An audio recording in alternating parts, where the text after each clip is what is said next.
Hi hello welcome back to my channel. ಅನದೀಕ್ಷಿತ ಮದುವೆ. ಆರ್ಯನ್ ಶಿವಾನಿ, ರಾತ್ರಿ ನೀನು ಮಲಗಿರುವಾಗ ನಾನು ನಿನ್ನ ರೂಮ್ಗೆ ಬಂದಿದ್ದೆ. ನಿನಗೆ ಯಾಕೆ ತೊಂದರೆ ಮಾಡೋದು ಅಂತ ನಾನು ಹೊರಟು ಹೋದೆ. ಆದರೆ ಹೋಗುವಾಗ ನಿನ್ನ ಕಣ್ಣಲ್ಲಿ ನೀರು ನೋಡಿ ನಾನು ಗಾಬರಿಯಾದೆ. ಯಾಕೆ ಶಿವಾನಿ, ನಿದ್ದೆಯಲ್ಲೂ ಕೂಡ ಅಷ್ಟೊಂದು ಸಂಕಟ ಪಡ್ತಾ ಇದೀಯಾ? ಅಸಲಿಗೆ ಏನು ನಡೀತು ಹೇಳು ಅಂತ ಕೇಳಿದನು. ಆರ್ಯನ್ ಹಾಗೆ ಕೇಳಿದ ಕೂಡಲೇ ಶಿವಾನಿ ಅಣ್ಣ ಅಪ್ಪ ಎಂದು ಏನೋ ಹೇಳಲು ಹೋಗ್ತಾ ಇದ್ಲು. ಅಷ್ಟರಲ್ಲಿ ಶರ್ಮಿಳಾ ರೂಮಿನೊಳಗಡೆ ಬಂದು ಆರ್ಯನ್ ಅಂತ ಕರೆದರು.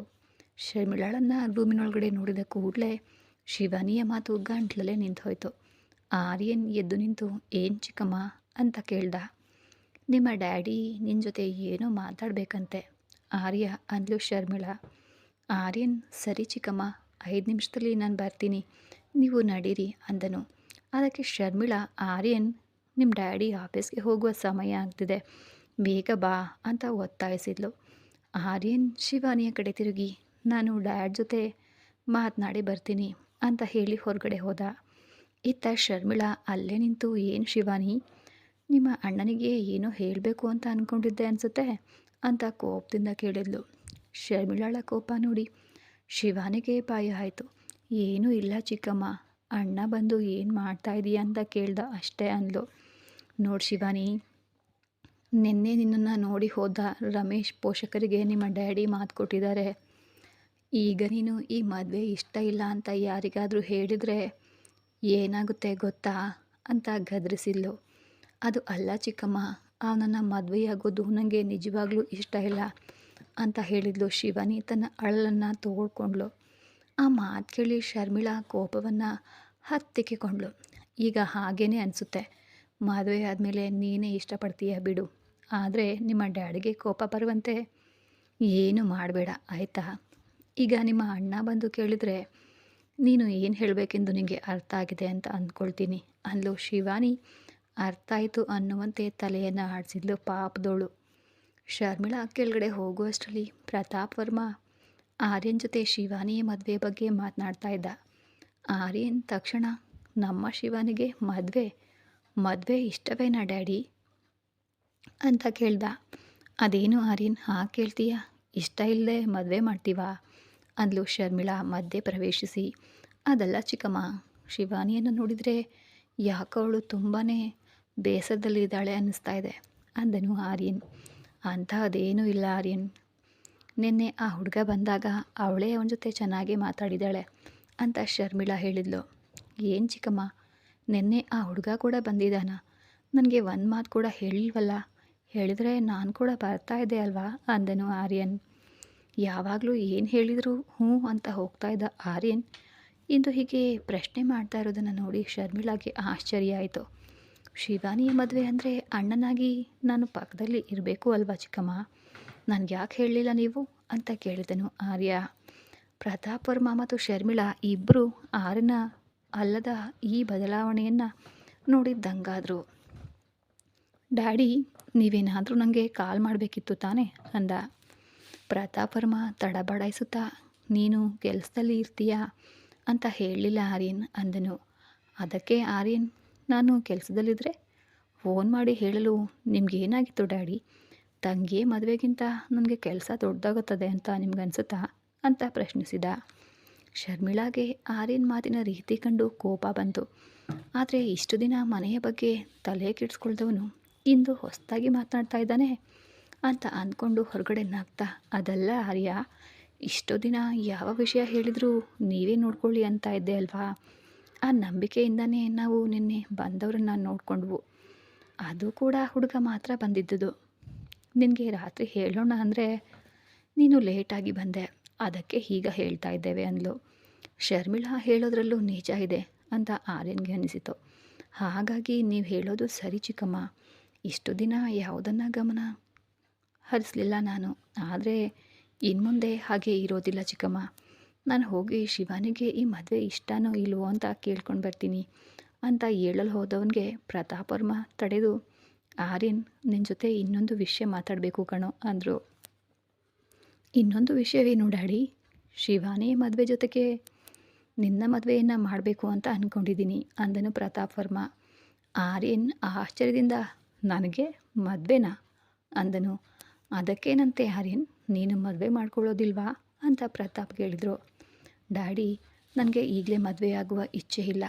ಒಂದು ವೇಳೆ ಅನಿಸಿದರೆ ನಾನೇ ಹೇಳ್ತೀನಿ ಬಿಡಿ ಅಂದನು ಆರ್ಯನ್. ಆದರೆ ನಾನು ನನ್ನ ಗೆಳೆಯನಿಗೆ ಮಾತು ಕೊಟ್ಟಿದ್ದೀನಿ, ಅವ್ರ ಮಗಳನ್ನು ಈ ಮನೆಯ ಸೊಸೆಯಾಗಿ ಮಾಡ್ಕೊಳ್ತೀನಿ ಅಂತ ಅಂದನು ಪ್ರತಾಪ್ ವರ್ಮ. ಡ್ಯಾಡಿ, ನಮ್ಮನ್ನು ಕೇಳದೆ ಮದುವೆ ವಿಷಯದಲ್ಲಿ ನೀವು ಹೇಗೆ ಮಾತು ಕೊಡ್ತೀರಿ? ನಾನೇನಾದರೂ ಮದುವೆ ಆದರೆ ನನಗೆ ಇಷ್ಟವಾದ ಹುಡುಗಿಯನ್ನೇ ಮಾಡ್ಕೊಳ್ತೀನಿ. ನಿಮ್ಮ ಮಾತಿಗೆ ಬೆಲೆ ಕೊಡಲು ಸಾಧ್ಯ ಆಗದಿದ್ದಕ್ಕೆ ನನ್ನನ್ನು ಕ್ಷಮಿಸ್ಬಿಡಿ ಅಂದ. ನನ್ನ ಮದುವೆಯ ಬಗ್ಗೆ ಈಗ ನೀವು ಏನೇ ಯೋಚಿಸಬೇಡಿ ಅಂತ ಹೇಳಿ ನಾನು ಶಿವಾನಿ ಜೊತೆ ಮಾತಾಡಬೇಕು ಅಂತ ಹೇಳಿ ಅಲ್ಲಿಂದ ಹೊರಟು ಹೋದ ಆರ್ಯ. ಪ್ರತಾಪ್ ವರ್ಮ ತನ್ನ ರೂಮ್ಗೆ ಹೋದ. ಶರ್ಮಿಳಾ ಅವನ ಹಿಂದೆನೇ ಹೋಗಿ, ಏನಿದು ಪ್ರತಾಪ್, ಅವನು ಹೀಗೆ ಎದುರು ಮಾತಾಡ್ತಾ ಇದ್ದಾನೆ, ನಮ್ಮ ಮಾತು ಮೀರೋದಿಲ್ಲ ಅಂತ ಅಂದ್ಕೊಂಡಿದ್ವಲ್ಲ ಅಂದ್ಲು. ಅದೇ ನನಗೆ ಅರ್ಥ ಆಗ್ತಿಲ್ಲ ಶರ್ಮಿಳಾ, ಇತ್ತೀಚೆಗೆ ಅವನಲ್ಲಿ ತುಂಬ ಬದಲಾವಣೆ ಕಾಣಿಸ್ತಾ ಇದೆ ಅಂದನು ಪ್ರತಾಪ್ ವರ್ಮ.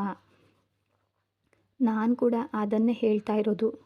ಪ್ರತಾಪ್ ಮನೆಗೆ ಬರೋದು ತಡವಾಗ್ತಾ ಇದೆ. ಮೊದಲೆಲ್ಲ ಕುಡಿದು ಬರ್ತಾ ಇದ್ದ, ಆದರೆ ಈಗ ನೋಡಿದ್ದೀರಾ ಕುಡಿಯೋದೇ ಇಲ್ಲ. ಕಾಲೇಜಿನಿಂದ ಬಂದ ಮೇಲೆ ಯಾಕೆ ಹೀಗಾಗಿದ್ದಾನೆ ಅಂತ ತಿಳಿತಾ ಇಲ್ಲ. ನನಗೊಂದು ಅನುಮಾನ ಬರ್ತಾ ಇದೆ, ಆರ್ಯನ್ ಯಾರಾದರೂ ಹುಡುಗಿಯನ್ನು ಪ್ರೇಮಕ್ಕೆ ಬಿದ್ದಿದ್ದಾನ ಅಂತ ಅಂದ್ಲು ಶರ್ಮಿಳಾ ಸಂಶಯದಿಂದ. ಅಯ್ಯೋ ಶರ್ಮಿಳಾ, ಒಮ್ಮೆ ಪ್ರೇಮದಲ್ಲಿ ಸೋತ್ಮೇಲೆ ಮತ್ತೆ ಪ್ರೀತಿಸೋದು ಹೇಗೆ ಸಾಧ್ಯ? ಪ್ರೀತಿಸಿದ ಹುಡುಗಿಯನ್ನೇ ನೆನಪಿಸ್ಕೊಳ್ತಿರ್ತಾನೆ ಬಿಡು ಅಂದನು ಪ್ರತಾಪ್. ನಾನು ಕೂಡ ಮೊದಲು ಹಾಗೇನೆ ಅಂದ್ಕೊಂಡಿದ್ದೆ ಪ್ರತಾಪ್, ಕುಡಿದು ತನ್ನ ಲೋಕದಲ್ಲಿ ತಾನು ಇರ್ತಾನೆ ಅಂತ. ನಾವು ಹೇಳಿದ್ದನ್ನು ಮಾಡ್ತಾನೆ ಅಂದ್ಕೊಂಡಿದ್ವು. ಆದರೆ ಈಗ ನೋಡಿದರೆ ನಾವು ಅಂದ್ಕೊಂಡದ್ದು ತಪ್ಪು ಅಂತ ಅರ್ಥ ಆಗ್ತಿದೆ. ನಾವು ಸ್ವಲ್ಪ ಜಾಗರೂಕವಾಗಿರಬೇಕು ಅಂದ್ಲು ಶರ್ಮಿಳಾ. ಹೌದು ಶರ್ಮಿಳಾ, ಅವನಿಗೆ ಅನುಮಾನ ಬಂತು ಅಂದರೆ ಮೊದಲಿನಿಂದ ಏನು ನಡೀತು ಅಂತ ತಿಳಿಯುವ ಶಕ್ತಿ ಅವನಲ್ಲಿ ಇದೆ. ಆರ್ಯನ್ ಜೊತೆ ಸ್ವಲ್ಪ ಜಾಗ್ರತೆಯಾಗಿದ್ದರೆ ನಮಗೆ ಒಳ್ಳೆಯದು ಅಂದನು ಪ್ರತಾಪ್ ವರ್ಮ. ಇತ್ತ ಅವನಿ ಸ್ಕೂಟಿಯಿಂದ ಕೆಳಗಡೆ ಬಿದ್ದು, ಏಯ್ ಕಳ್ಳನ ಮಗನೆ, ರಸ್ತೆಯಲ್ಲಿ ಗಾಡಿ ಬರ್ತಾ ಇರೋದು ಕಾಣಿಸ್ತಿಲ್ವಾ? ಕಣ್ಣೇನಾದರೂ ಕಾಣಿಸಲ್ವಾ ಅಂತ ಬೈತಾ ನಿಧಾನವಾಗಿ ಮೇಲೆ ಎದ್ಲು. ಅವಳು ಏಳಲು ಹೋಗುವಾಗ ಆ ಹುಡುಗ ಅವಳ ಕೈ ಹಿಡಿಯಲು ಹೋದ. ಅವನಿ ಅವನನ್ನು ಕೋಪದಿಂದ ಒಂದು ನೋಟ ನೋಡಿದ್ಲು. ನೋಡಿ ಅಷ್ಟಕ್ಕೆ ಅವನು ಹೆದರಿ ಹಿಂದೆ ಸರಿದ. ಅವನಿ ಎದ್ದು ತನ್ನ ಬಟ್ಟೆಗೆ ಅಂಟಿಕೊಂಡಿದ್ದ ಮಣ್ಣನ್ನು ಕೊಡವಿಕೊಂಡು ಕಾಲಿಗೆ ಆದ ಸಣ್ಣ ಗಾಯವನ್ನು ನೋಡ್ತಾ, ನಿನ್ನಂಥವರಿಂದಲೇ ಇಂತಹ ಅಪಘಾತಗಳು ಆಗೋದು ಅಂತ ಬೈತಾ ಇದ್ಲು. ಆದರೆ ಅವನಿ ಬೈತಾ ಇದ್ರೂ ಏನು ಮಾತನಾಡದೆ ಸುಮ್ಮನೆ ನಿಂತಿದ್ದ. ಸ್ಕೂಟಿ ಎತ್ತಲು ಪ್ರಯತ್ನಿಸ್ದ. ಅವಳಿಗೆ ಅದು ಸಾಧ್ಯ ಆಗಲಿಲ್ಲ. ಅವನ ಕಡೆ ನೋಡಿ, ನನ್ನನ್ನು ಎತ್ತಲು ಮಾತ್ರ ಹತ್ತಿರ ಬಂದುಬಿಟ್ಟೆ, ಕೈ ಹಿಡಿಯಲು ಬಂದೆ, ಆದರೆ ಈಗ ಸ್ಕೂಟಿ ಎತ್ತಲು ಬರದೆ ಹಾಗೆ ಯಾಕೆ ಕಣ್ಬಿಟ್ಕೊಂಡು ನೋಡ್ತಾ ಇದೀಯಾ ಅಂತ ಮತ್ತೆ ಬೈದ್ಲು. ಅವನಿಯ ಮಾತುಗಳು ಸ್ವಲ್ಪ ಗೊಂದಲ ಅನಿಸಿದರೂ ಹತ್ತಿರ ಬಂದು ಸ್ಕೂಟಿ ಎತ್ತಿ ನಿಲ್ಲಿಸಿ, ಸಾರಿ ಗಮನಿಸಲಿಲ್ಲ ಅಂದನು. ಅವನು ಕನ್ನಡ ಮಾತನಾಡುವ ರೀತಿ ನೋಡಿ ಅವನಿನ್ನ ನೋಡಿದರೆ ಇಲ್ಲೇ ಒಂಥರ ಕಾಣಿಸ್ತಿಲ್ವಲ್ಲ, ಎಲ್ಲಿಂದ ಬಂದೆ ಅಂತ ಕೇಳಿದ್ಲು. ಹೌದು, ಎಸ್, ಕರೆಕ್ಟಾಗಿ ಗೆಸ್ ಮಾಡಿದಿರಿ. ಹೇಗೆ ಅಂದನು. ಅವನು, ನೀನು ಕನ್ನಡದ ಕೊಲೆ ಮಾಡ್ತಾ ಇರೋದನ್ನು ನೋಡಿದರೆ ಗೊತ್ತಾಯಿತು ಬಿಡು ಅಂದ್ಲು ಅವನಿಗೆ ಅವಳ ಮಾತು ಅರ್ಥವಾಗದೆ, ಕನ್ನಡ ಕೊಲೆ ಮಾಡೋದು ಅಂದರೆ ಏನು ಅಂತ ಕೇಳ್ದ. ಇವನು ನೋಡಲು ತುಂಬ ಅಮಾಯಕನಂತೆ ಇದ್ದಾನೆ ಅಂದ್ಕೊಂಡು ನಿಮ್ಮ ಹೆಸರೇನು ಅಂತ ಕೇಳಿದ್ಲು. ಹೆಸರು ಕೇಳಿದ ಕೂಡಲೇ ಅವನು ಉತ್ಸಾಹದಿಂದ, ಕ್ರಿಶ್, ಯುವರ್ ನೇಮ್ ಅಂದನು. ನನ್ನ ಹೆಸರಿನಿಂದ ನಿನಗೆ ಏನು ಕೆಲಸ ಇಲ್ಲ ಬಿಡು ಅಂದ್ಲು ಅವನಿ. ಅದೇನು ಹಾಗೆ ಕೇಳ್ತಿದ್ಯಾ? ನೀನು ಕೇಳಿದ ಕೂಡಲೇ ಅಲ್ವಾ, ಅದಕ್ಕೆ ನಾನು ಹೇಳಿದೆ ಅಲ್ವಾ, ನಾನು ಕೇಳಿದರೆ ನೀನು ಕೇಳ್ತೀಯಾ ಅಂತ ಅವನಿ ಸ್ಕೂಟಿ ಸ್ಟಾರ್ಟ್ ಮಾಡಲು ನೋಡಿದ್ಲು. ಬಟನ್ ಒತ್ತಿದರೂ ಕೂಡ ಸ್ಟಾರ್ಟ್ ಆಗಲಿಲ್ಲ ಅವಳ ಬೈಕ್. ಕಿಕ್ ಹೊಡೆದರೂ ಪ್ರಯೋಜನವೇ ಆಗಿಲ್ಲ. ಕ್ರಿಶ್ ಅದನ್ನು ನೋಡಿ, ನಾನು ನಿಮಗೆ ಸಹಾಯ ಮಾಡಲಾ ಅಂತ ಕೇಳ್ದ. ನೀನೇ ಅಲ್ವಾ ಅಡ್ಡ ಬಂದು ಬೀಳಿಸಿ ಕೆಡಿಸಿದ್ದು ಅಂತ ಅವಳು ಪಕ್ಕಕ್ಕೆ ಸರಿದ್ಲು. ಕ್ರಿಶ್ ಸ್ಟಾರ್ಟ್ ಮಾಡಿದ ಕೂಡಲೇ ಆ ಸ್ಕೂಟಿ ಸ್ಟಾರ್ಟ್ ಆಯಿತು. ಅಬ್ಬಾ ಪರವಾಗಿಲ್ಲ, ಒಂದೇ ಕಿಕ್ಗೆ ಸ್ಟಾರ್ಟ್ ಆಯಿತು. ಅಷ್ಟಕ್ಕೂ ನೀವು ಎಲ್ಲಿಂದ ಬಂದಿದ್ದು ಅಂತ ಅವನಿ ಕೇಳಿದ್ಲು. ನನ್ನ ಫ್ರೆಂಡ್ USA ಬಂದಿದ್ದಾನೆ ಕ್ರಿಶ್ ಅಂದನೇ, ನಿನ್ನನ್ನು ನೋಡಿದರೆ ಅರ್ಥ ಆಗ್ತಾಯಿದೆ ಬಿಡು ಅಂತ ಹೇಳಿ ಅವನಿ ಅಲ್ಲಿಂದ ಹೊರಟು ಹೋದ್ಲು. ಸಹಾಯ ಮಾಡಿದೆ ಅಲ್ವಾ, ಕನಿಷ್ಠ ಥ್ಯಾಂಕ್ಸ್ ಕೂಡ ಹೇಳಿದೆ ಹೋಗ್ತಿದ್ದಾಳಲ್ಲ ಅಂತ ಕ್ರಿಶ್ ಅವನಿಯನ್ನು ನೋಡ್ತಾ ನಿಂತಿದ್ರೆ, ಏ ಕ್ರಿಶ್, ಇಲ್ಲಿದೆಯಾ?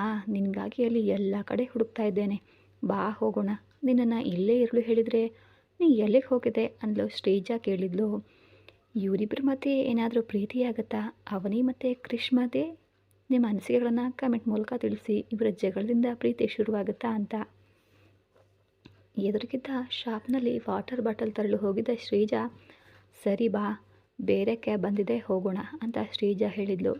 ಇಬ್ಬರು ಹೋಗಿ ಕ್ಯಾಬ್ನಲ್ಲಿ ಕುಳಿತುಕೊಂಡ್ರು. ಶ್ರೀಜಾ ಇಂಡಿಯಾಗೆ ಬರ್ತಾಯಿದ್ರೆ ಕ್ರಿಶ್ ಶರ್ಮಿಳಾ ಅವರಿಗೆ ಹೇಳ್ದೇನೆ ಶ್ರೀಜಾ ಜೊತೆ ಬಂದಿದ್ದಾನೆ.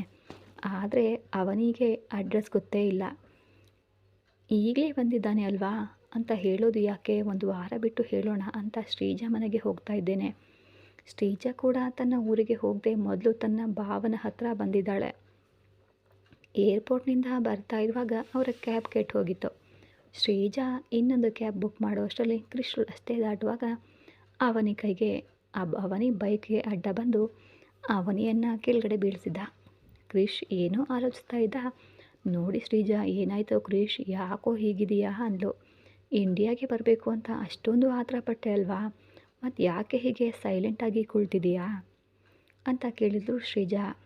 ಮಮ್ಮಿ ಅವರಿಗೆ ಹೇಳಿ ಬಂದಿದ್ರೆ ಚೆನ್ನಾಗಿರ್ತಿತ್ತು ಅಲ್ವಾ ಶ್ರೀ, ಈಗ ಏನಾಗಿದೆ ಕ್ರಿಶ್, ಫೋನ್ ಮಾಡಿ ಹೇಳಬಹುದು ಅಲ್ವಾ, ಅದಕ್ಕೆ ಯಾಕೆ ಹೀಗೆ ಮುಖನ ಇಟ್ಕೋತಿದೀಯಾ?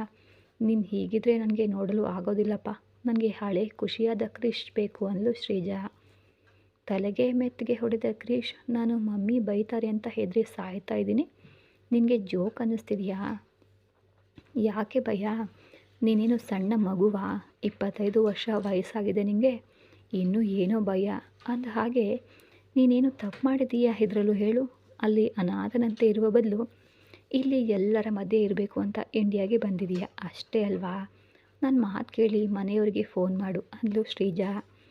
ಈಗ ಬೇಡ ಶ್ರೀ, ನಿನ್ನ ಜೊತೆ ಬಂದು ಒಂದು ವಾರ ಇದ್ದು ಎಲ್ಲ ನೋಡಿ ಆಮೇಲೆ ಕಾಲ್ ಮಾಡ್ತೀನಿ, ಆವಾಗ ಅವರು ಏನಂದರೂ ನನಗೆ ಬೇಸರ ಮಾಡ್ಕೊಳ್ಳಲ್ಲ ಅಂದ ಕ್ರಿಶ್. ಸರಿ, ನಿನ್ನಿಷ್ಟ ಬಿಡು ಅಂತ ಶ್ರೀಜಾ ಹೇಳಿದ್ಲು. ಭಾವನ ಅಡ್ರೆಸ್ ಬಂದ ಕೂಡಲೇ ಕ್ಯಾಬ್ನ ಇಳಿದು ಗೇಟ್ ತೆಗೆದುಕೊಂಡು ಒಳಗಡೆ ಬಂದಳು. ಡೋರ್ ಬೆಲ್ ಹೊಡೆದ್ಲು. ಕ್ರಿಶ್ ಶ್ರೀಜಾ ಹಿಂದೆ ನೋಡಿ ಹಾಗೆ ನೋಡ್ತಾ ನಿಂತಿದ್ದ. ಇತ್ತ ಆರ್ಯನ್ ಶಿವಾನಿ ರೂಮ್ಗೆ ಹೋಗ್ತಾ ಇದ್ದಂತೆ ಪ್ರತಾಪ್ ವರ್ಮಾ ಮತ್ತು ಶರ್ಮಿಳಾ ಇಬ್ಬರು ತಮ್ಮ ರೂಮ್ಗೆ ಹೋಗಿ, ಶಿವಾನಿ ಈಗ ಏನು ಹೇಳಲ್ಲ ಅಲ್ವಾ ಅಂತ ಕೇಳ್ದ ಪ್ರತಾಪ್. ಹಾಗೆ ಹೇಳಬಾರ್ದು ಅಂತಾನೆ ಅಲ್ವಾ, ಆಗಲೇ ಶಿವಾನಿ ಜೊತೆ ಮಾತನಾಡಿ ಬಂದಿದ್ದೀನಿ, ನನಗೆ ತಿಳಿದ ಮಟ್ಟಿಗೆ ಈ ಮದುವೆ ಬಗ್ಗೆ ಅವಳು ಬಾಯಿ ಬಿಡೋಲ್ಲ ಬಿಡಿ ಅಂದ್ಲು ಶರ್ಮಿಳಾ. ಆರ್ಯನ್ ರೂಮ್ಗೆ ಹೋಗಿ ಶಿವಾನಿ ಕರೆದ. ಬೆಡ್ ಮೇಲೆ ಕುಳಿತಿದ್ದ ಶಿವಾನಿ ಎದ್ದು ಬಂದು, ಬನ್ನಿ ಅಣ್ಣ ಕೂತ್ಕೊಳ್ಳಿ ಅಂದ್ಲು. ಯಾಕೆ ಶಿವಾನಿ, ಟಿಫನ್ ಮಾಡಲು ಕೆಳಗಡೆ ಬರಲಿಲ್ಲ ಅಂದ ಆರ್ಯ.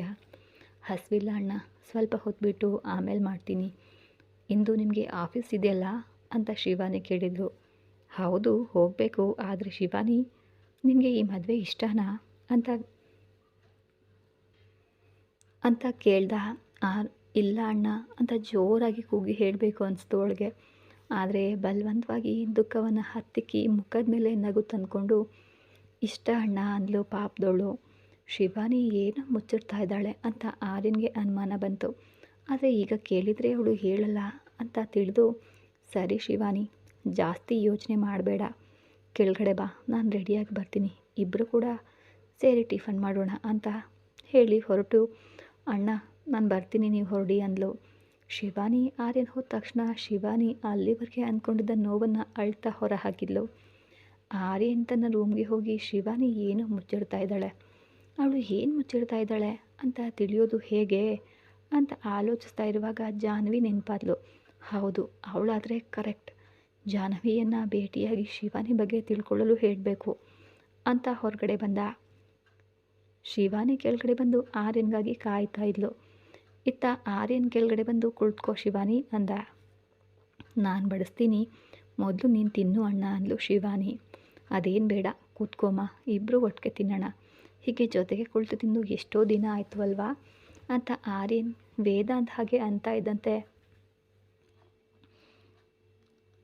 ಆರ್ಯನ್ ಕಾಲೇಜ್ಗೆ ಹೋಗುವಾಗ ಶಿವಾನಿ ಎಂದು ರೂಮ್ಗೆ ಬಂದು ಮರಿ ಟಿಫನ್ ಮಾಡಲು ಕೆಳಗಡೆ ಎಳ್ಕೊಂಡು ಬಂದು ತಿನ್ನುವ ತನಕ ಬಿಡ್ದ. ಆ ದಿನ ನೆನಪಾಗಿ ಹಾಗೇ ನಿಂತ್ಬಿಟ್ಲು ಶಿವಾನಿ.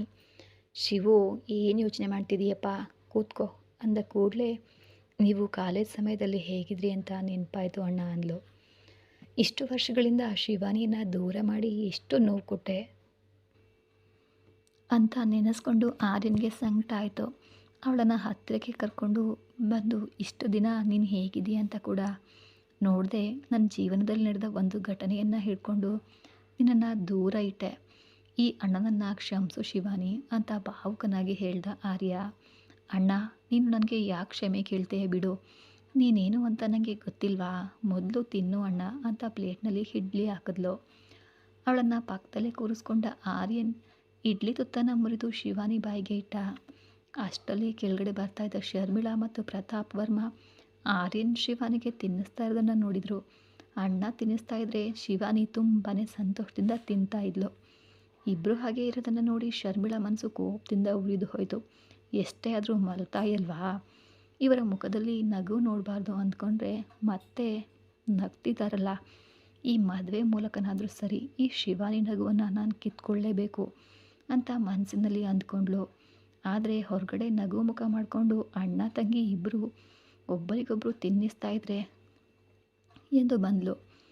ನಾವು ಹೀಗಿರೋದು ನಿನಗೆ ಸಂತೋಷನೇ ತಾನೇ ಚಿಕ್ಕಮ್ಮ ಅಂದ ಆರ್ಯನ್. ಖಂಡಿತ ಆರ್ಯನ್, ನೀನು ಶಿವಾನಿ ಬಗ್ಗೆ ಯೋಚಿಸದೇ ಇದ್ದಾಗ ನನಗಂತೂ ತುಂಬಾ ನೋವಾಗ್ತಾಯಿತ್ತು. ಈಗ ನಿಮ್ಮನ್ನು ಹೀಗೆ ನೋಡಲು ನನಗೆ ಎಷ್ಟು ಸಂತೋಷ ಆಗ್ತದೆ ಗೊತ್ತಾ ಆರ್ಯ ಅಂದ್ಲು ಶರ್ಮಿಳಾ.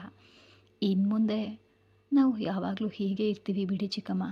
ಶಿವಾನಿ, ನಾನು ಆಫೀಸ್ಗೆ ಹೋಗಿ ಬರ್ತೀನಮ್ಮ, ನಿನಗೆ ನನ್ನ ಜೊತೆ ಮಾತಾಡಬೇಕು ಅನಿಸಿದ್ರೆ ನನಗೆ ಕಾಲ್ ಮಾಡು ಸರಿನಾ ಅಂತ ಹೇಳಿ ಆರ್ಯನ್ ಅಲ್ಲಿಂದ ಹೊರಟು ಹೋದ. ಇತ್ತ ಶಿವಾನಿಗೆ ತುಂಬ ಸಂತೋಷ ಆಯಿತು. ಈ ವಿಷಯವನ್ನು ಜಾಹ್ನವಿಗೆ ಹೇಳಬೇಕು ಅಂತ ತನ್ನ ರೂಮ್ಗೆ ಹೋದಳು. ಇತ್ತ ಶರ್ಮಿಳಾ ಆರ್ಯನ್ನಲ್ಲಿ ನಾವು ಅಂದ್ಕೊಂಡಿದ್ದಕ್ಕಿಂತ ಹೆಚ್ಚಿನ ಬದಲಾವಣೆ ಬಂದಿದೆ, ನಾವು ಜಾಗರೂಕತೆಯಿಂದ ಇರಬೇಕು ಅಂದ್ಲು. ಆರ್ಯನ್ ಕಾರ್ನಲ್ಲಿ ಹೋಗ್ತಾ ಶಿವಾನಿ ಬಗ್ಗೆ ಯೋಚಿಸ್ತಾ ಮನೋಜ್ಗೆ ಕಾಲ್ ಮಾಡಿ, ನಾನು ಬರೋದು ಸ್ವಲ್ಪ ಲೇಟ್ ಆಗುತ್ತೆ, ನೀವು ಹೋಗಿ ಆಫೀಸ್ನ ನೋಡ್ಕೊಳ್ಳಿ ಅಂತ ಹೇಳಿ ಜಾಹ್ನವಿ ಹತ್ತಿರ ಹೊರಟ. ಇತ್ತ ಅದನ್ನು ನೋಡ್ಕೊಳ್ತೇನೆ ಬಿಡು ಪ್ರತಾಪ್, ನೀನು ಹೋಗು ಎಂದು ಶರ್ಮಿಳಾ ತನ್ನ ರೂಮ್ಗೆ ಹೋದಳು ಗಂಡನನ್ನು ಕಳಿಸಿ. ಶಿವಾನಿ ಜಾಹ್ನವಿಗೆ ಕಾಲ್ ಮಾಡಿದ್ಲು. ಕಿಚನ್ನಲ್ಲಿ ಇದ್ದ ಜಾಹ್ನವಿ ಫೋನ್ನ ನೋಡಿ ಶಿವಾನಿ ತುಂಬ ದಿನಗಳ ನಂತರ ಕಾಲ್ ಮಾಡ್ತಾ ಇದ್ದಾಳೆ ಅಂತ ಖುಷಿಯಿಂದ ಫೋನ್ ಆನ್ ಮಾಡಿ ಹಾಲ್ಗೆ ಬಂದು ಹಲೋ ಹೇಗಿದೆಯಾ ಅಂತ ಕೇಳಿದ್ಲು. ಈ ಕತೆ ಮುಂದುವರೆಯೋದು. ಜಾಹ್ನವಿ ಕೇಳಿದ ಪ್ರಶ್ನೆಗೆ ಶಿವಾನಿ ಈಗ ನಿಜ ಹೇಳ್ತಾಳಾ? ಈ ಕಥೆಯನ್ನು ಪೂರ್ತಿಯಾಗಿ ನೋಡಿ ಲೈಕ್ ಮಾಡಿ ಸಪೋರ್ಟ್ ಮಾಡೋದನ್ನು ಮರಿಬೇಡಿ. ಮುಂದಿನ ಎಪಿಸೋಡಲ್ಲಿ ಏನಾಗುತ್ತೆ ಅಂತ ನೋಡೋದಕ್ಕೋಸ್ಕರ ಕಾಯ್ತಾ ಇರಿ. ಧನ್ಯವಾದಗಳು.